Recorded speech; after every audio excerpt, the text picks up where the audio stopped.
O senador Magno Malta divulgou pelas redes sociais um vídeo em que comenta o sucesso da mega manifestação pelo Estado de Direito na Paulista, com a presença do ex-presidente Jair Bolsonaro. Magno Malta apontou que, embora muitos achassem que seria possível amedrontar a população, o povo foi às ruas demandar o país de volta. Magno Malta disse: para quem achou que o povo estava com medo que as barbaridades cometidas, com as penas atrozes, com o atropelamento da Constituição, sem o Estado Democrático de Direito, sem o nosso ordenamento jurídico em vigor, e as pessoas simples tomando pena de 16 anos, de 15 anos, pais e mães de família, tudo em nome de uma narrativa do dia 8. Pois bem, esse povo estava nas ruas ontem. Contra imagens não existem argumentos. O senador explicou que as pessoas foram às ruas em defesa de seus valores e também para denunciar que o Brasil está vivendo já dentro de um regime comunista, onde se desrespeita o ordenamento jurídico brasileiro, onde não se tem compromisso com o que as pessoas querem, com o que elas sentem e muito menos com o parlamento. Ele lembrou que o mais novo ministro do Supremo Tribunal Federal afirmou que a corte teria uma função de controlar os outros poderes e ironizou: o Supremo manda em tudo. Malta disse: violaram todos esses valores e nós fomos para a rua para dizer: nós queremos ordenamento jurídico, queremos de volta o nosso país, nós queremos um país democrático com 3 poderes harmônicos entre si e que esses 3 poderes passem a se respeitar. O senador acrescentou: foi nas ruas que nós fomos lá denunciar a grosseria do presidente deste país, que atacou a memória de milhões de judeus. Nenhum ditador teve essa ousadia, mas o Lula teve. Magno Malta resumiu: foi maravilhoso, as imagens estão aí. Ao divulgar o vídeo, o senador disse: temos um futuro muito promissor pela frente. Manifestações como essa, com milhares de pessoas, pacífica e com muita fé no Brasil, são importantes para nos lembrar que somos a maior força política do Brasil, por mais que alguns tentem nos convencer do contrário. Apesar de alguns senadores agirem no limite de seus poderes para frear os atos autoritários de ministros das Cortes Superiores, a Casa Legislativa como um todo permanece cega, surda e muda, indiferente aos ataques à democracia, graças ao seu presidente Rodrigo Pacheco, que engaveta todos os pedidos de impeachment de ministros de Cortes Superiores que chegam às suas mãos.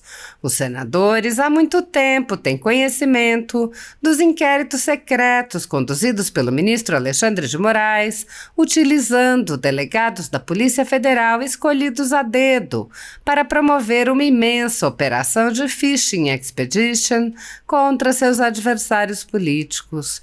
O desrespeito ao devido processo legal e a violação ao sistema acusatório são marcas dos inquéritos políticos conduzidos pelo ministro e já foram denunciados pela ex-procuradora-geral da República, Raquel Dodge, que promoveu o arquivamento do inquérito das fake news, e também por inúmeros juristas, inclusive em livros como Inquérito do Fim do Mundo, Sereis como Deuses e Suprema Desordem, Juristocracia e Estado de Exceção no Brasil.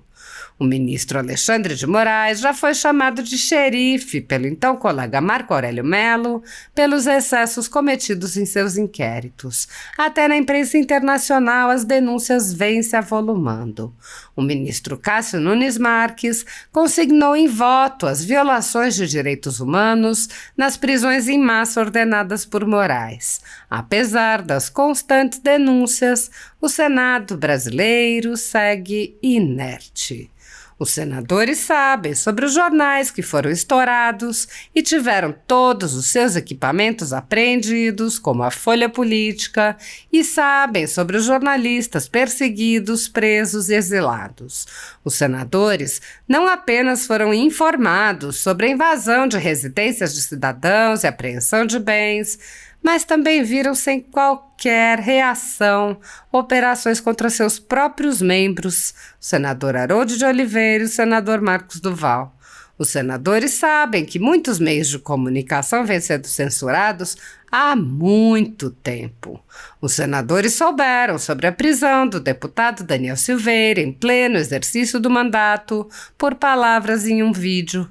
Os senadores sabem que o ex-deputado voltou a ser preso por supostas violações a medidas cautelares que foram impostas em um processo que tinha sido extinto pela graça presidencial. Os senadores sabem que a graça presidencial constitucional foi cancelada. Os senadores foram informados sobre a perseguição a jornalistas que são censurados, impedidos de exercerem sua profissão e têm bens e redes sociais bloqueados. Os senadores sabem que ativistas passaram um ano em prisão domiciliar sem sequer denúncia, obrigados a permanecer em Brasília, mesmo morando em outros estados. Os senadores sabem das violações a prerrogativas de advogados. Os senadores sabem sobre a prisão de Roberto Jefferson, presidente de um partido, e sua destituição do cargo a mando de Moraes. Os senadores sabem da censura parlamentares. Os senadores sabem que jornais, sites e canais conservadores, como a Folha Política, têm sua renda confiscada há quase 3 anos. Os senadores sabem sobre as prisões em massa, sem individualização de condutas, sob acusações descabidas. Os senadores sabem sobre as multas estratosféricas e confiscos de propriedade. Os senadores sabem que crianças ficam presas com seus pais sem meios de sustento, em cautelares sem prazo para acabar. Os senadores sabem que Clériston Pereira da Cunha morreu no cárcere, com um pedido de soltura, aguardando que o ministro se dignasse a apreciar. Os senadores sabem que outras pessoas presas injustamente só foram soltas após a morte do preso político no cárcere. Os senadores conhecem muitos outros fatos. Mesmo assim, todos os pedidos de impeachment, projetos de lei, requerimentos de CPI seguem enchendo as gavetas do senhor Rodrigo Pacheco. Há mais de 4 anos, o ministro Alexandre de Moraes conduz, em segredo de justiça, inquéritos políticos direcionados a seus adversários políticos. Em uma espécie de parceria com a velha imprensa, matérias, reportagens e relatórios são admitidos como provas, sem questionamento, substituindo a ação do Ministério Público e substituindo os próprios fatos, e servem como base para medidas abusivas que incluem prisões políticas, buscas e apreensões, bloqueio de contas, censura de veículos de imprensa, censura de cidadãos e parlamentares, bloqueio de redes sociais, entre muitas outras medidas cautelares inventadas pelo ministro, sem qualquer chance de defesa ou acesso ao devido processo legal. O mesmo procedimento de aceitar depoimentos de testemunhas suspeitas e interessadas e tomar suas palavras como verdadeiras se repete em diversos inquéritos nas cortes superiores. A Folha Política já teve sua sede invadida e todos os seus equipamentos apreendidos a mando do ministro Alexandre de Moraes.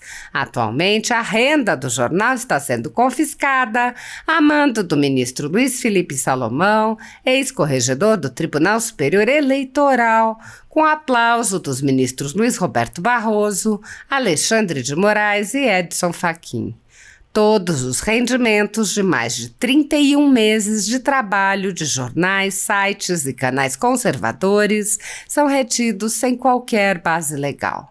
O inquérito já está no 4º relator, o ministro Raul Araújo, sendo transmitido de corregedor em corregedor, enquanto famílias e empresas veem sua renda ser subtraída dia após dia.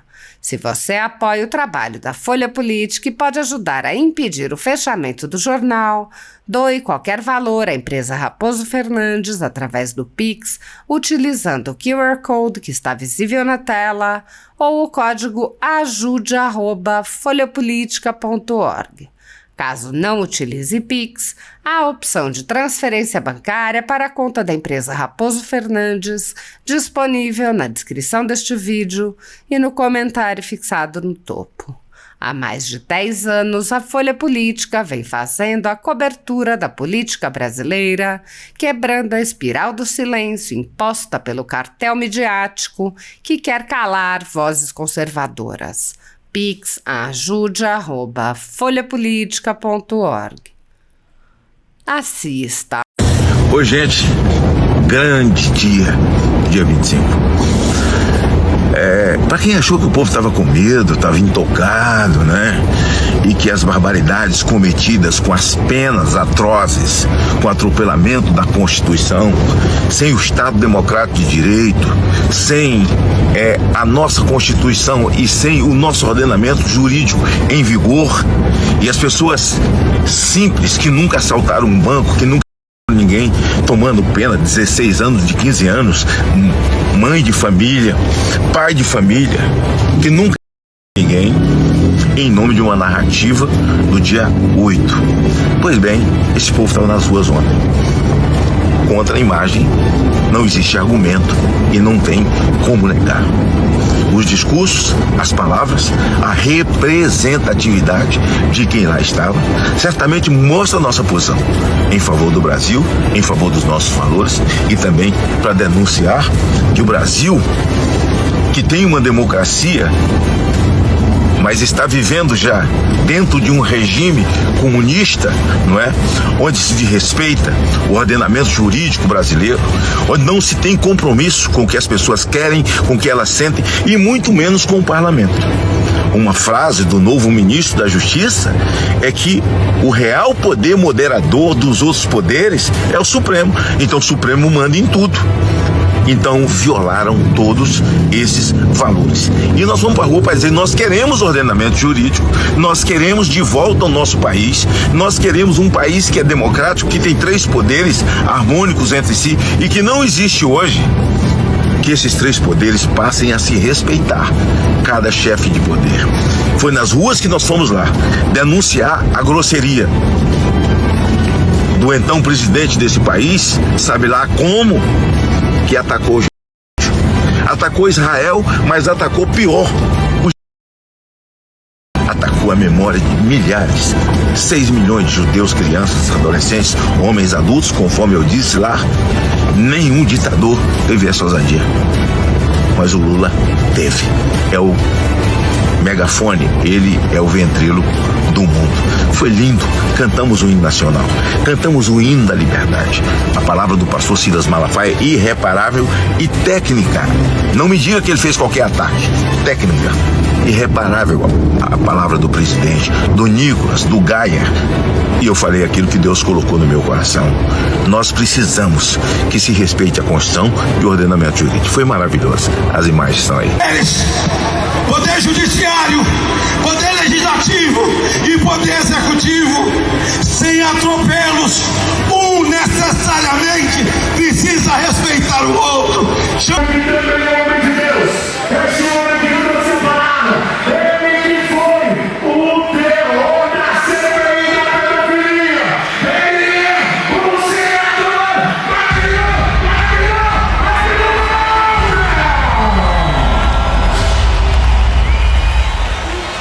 Não tereis nem mesmo a morte, a não ser a morte espiritual, disse Paulo, para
fica revolto pra nós.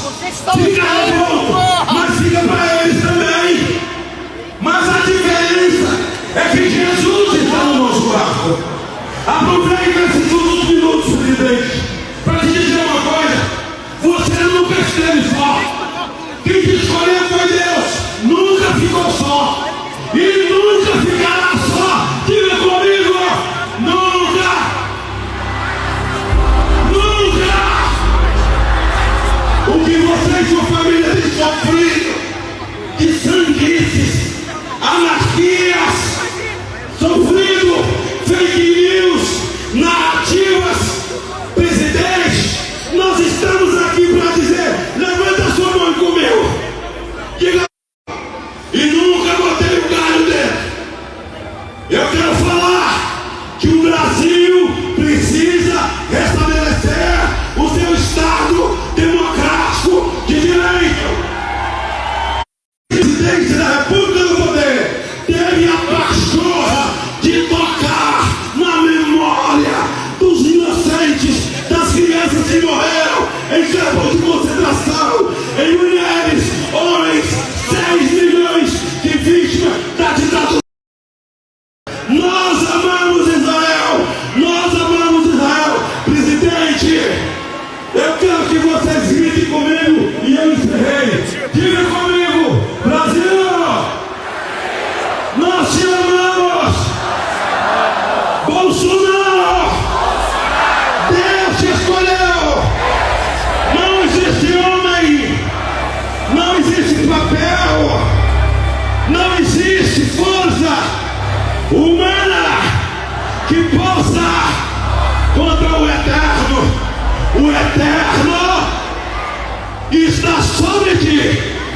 O guarda de Israel não dorme e guarda você e a sua família. Que Deus abençoe o Brasil acima de tudo, e Deus acima de todos.